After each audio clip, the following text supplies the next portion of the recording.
Oi pessoal, tudo bom com vocês? Espero que sim. Hoje eu tô aqui pra trollar minha amiga Raíssa no WhatsApp. Eu já trolei ela aqui, gente. Agora eu vou mostrar pra vocês, tá? Olha, Raíssa, mulher, descobri que você tava falando mal de mim. Mulher, quem te disse isso? É mentira. Uma pessoa da sala.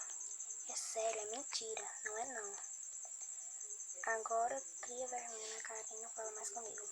Joyce, é sério, é mentira dessa pessoa que falou isso. Não é não. E para de mentir, que eu não acredito nunca mais em você, não. Joyce, eu nunca faria isso com você. Fala comigo.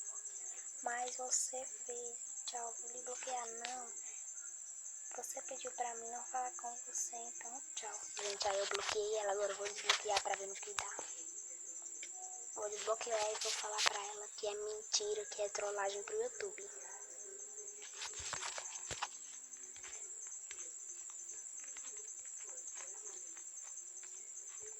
É trollagem pro YouTube.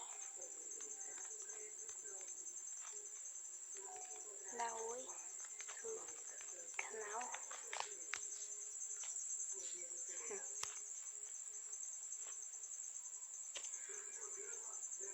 Mas menino.